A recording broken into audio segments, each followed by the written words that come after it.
Hello, creative friends. I want to tell you a little story because I'm always seeking inspiration. It helps me. And I was working at Santa Fe and I had a little break, and there was this cute little gift shop, and I walked in there and I was just looking around and I found this little book, and it said The Dot, and it had a orange dot, and I love orange, and looked like a kid or something painting this dot on the cover. And it wasn't a children's book store, it was just a gift shop, and with this kind of children's book looking book. And I opened it up because the color of the dot called to me, and I read it, and some tears started falling. And I'm going to read it to you, and hopefully I can keep my voice together. Okay, The Dot by Peter H. Reynolds.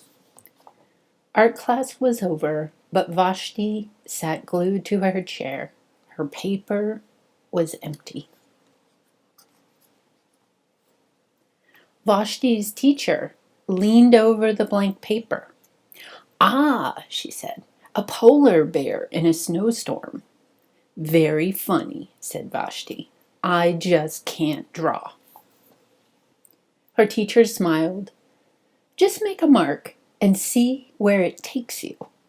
Vashti grabbed a marker and gave the paper a good strong jab. "There." Her teacher picked up the paper and studied it carefully. She pushed the paper towards Vashti and quietly said, "Now sign it." Vashti thought for a moment. "Well, maybe I can't draw, but I can sign my name." The next week, when Vashti walked into art class, she was surprised to see what was hanging above her teacher's desk. It was the little dot she had drawn, her dot, all framed in swirly gold. "I can make a better dot than that," she said. She opened her never-before-used set of watercolors and set to work.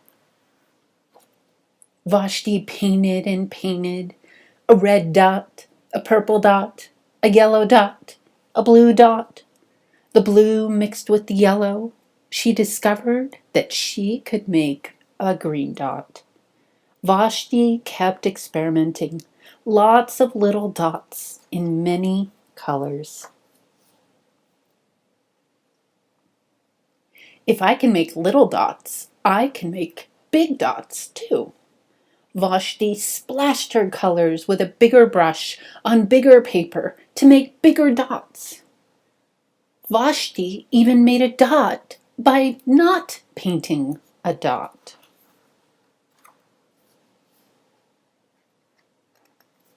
At the school art show a few weeks later, Vashti's many dots were quite a splash. Vashti noticed a little boy gazing up at her. "You're really a great artist. I wish I could draw," he said. "I bet you can," said Vashti. "Me? No, not me. I can't draw a straight line with a ruler." Vashti smiled. She handed the boy a blank sheet of paper. "Show me." The boy's pencil shook as he drew his line. Vashti stared at the boy's squiggle, and then she said, "Sign it." And that's the book, as you could probably hear in my voice. It makes me cry every time. You see, I believe that most of us are artists, and if we think we're not, or we doubt, or we're harsh or critical with ourselves, it's because somewhere someone told us we can't, or we believed that voice inside ourselves that said that we can't. And I know that voice, And I know those people. And I want to share with you that we actually have a choice when we hear those small voices in our head, the ones that say you can do it, give it a try, and the ones that say, no, I can't. What's the point? And I want to say that the voice that you listen to most is the one that will carry you through. Van Gogh has a quote that goes something like this: if you have a voice within you that says you cannot paint, by all means paint, and that voice will be silenced. And that is true for me. I have been an artist in one way, shape, or form for my entire life, as long as I can remember. Okay, a little girl. I remember being taught how to crochet and knit at 7, and I watched my mom do some sewing, and my grandmother also sewed.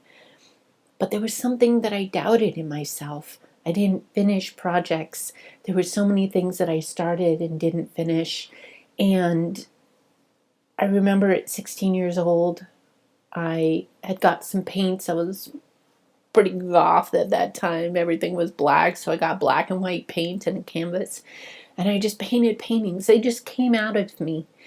And I remember hanging them on the wall in my room, and my grandmother came in one time, and she seemed to have some pretty good taste and always very opinionated. And then I had an uncle who was an art dealer, and she said to me, you can decorate caves with these, meaning put them in a dark room. They're dark. No one wants to look at this.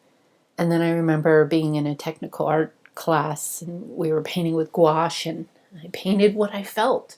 Frida Kahlo said, I don't paint my dreams, I paint my realities. And I probably got that quote wrong, but that's the essence of it. And that teacher said, you're really scary. Nothing about the technique, or not that I remember. And the reason why this book touches me so much is that teacher, the one that believed in her, the one that wasn't going to let her say she's not an artist or pretend she's not an artist, because we're all born artists. And we only doubt our creativity when something comes in to make us doubt it. We compare ourselves to other, or there's a, not so great person in our life who tells us, you could decorate caves with those ugly paintings. But the desire for art never left me. I did become isolated with it. I can never stop doing it. It's in me. It's my therapy. It's how I relate to the world. It's how I process the world. And so I just want to share with you that, especially if you're listening to this, you are an artist. You can do it in your own way. And I want to encourage you to help silence that voice that says that you can't, and to help nurture the voice that says you want to. Maybe. Can I possibly? And here's the thing, back to Van Gogh's quote: if you have a voice inside of you that says you cannot paint, by all means paint, and that voice will be silenced. And it is true. No matter what you do with your paintings, you wouldn't be here if there wasn't something in you that wanted to paint. So what I have to share with you is paint. You'll hear me in the live classes. You'll hear me in the recorded classes. Paint. Take some time every day and draw and paint and dream about painting. Look at pictures that inspire you to paint. Look at other paintings that inspire you to paint. But more than that, do the physical paintings. This is why I love watercolors. You can pick it up, do a little painting, do a little dot, and then you can just set down your brush and walk away. Nothing's going to get ruined. And if you set up a little spot in your place to be able to paint, to remind you to paint every day, I promise you, if you just pick up paint and a paintbrush or pencil and pen or whatever it is you want to do, 5 minutes a day, 5 minutes a day, as many days as you can, something will shift in you. The paintings will start to talk, as crazy as that sounds. And while you're painting, enjoy the process. Have that voice in your mind instead of doubting you or crippling you or tearing you down. Act as if you're teaching it. This is what I do. For some reason, it just started in me. Act as if you're teaching it while you're painting, while you're mixing color. This is how you mix yellow and red to make orange. And if you make a mistake, you go, oh, actually, this is how you don't do it. Let's try it again. This is how you do it. Keep that voice fed, the one that nourishes you, the one that encourages you. And again, silence that other voice by painting, by imagine that you're teaching the paintings, right? Talk to the paintings. Even if you think they're ugly, well, you're kind of ugly, and let it talk back to you. Well, at least I'm on the page. Allow yourself to become like Vashti. At first, you didn't believe in yourself. And then you did it by a little encouragement. That teacher, let me be that teacher for you. And then it's like, oh, I can do more.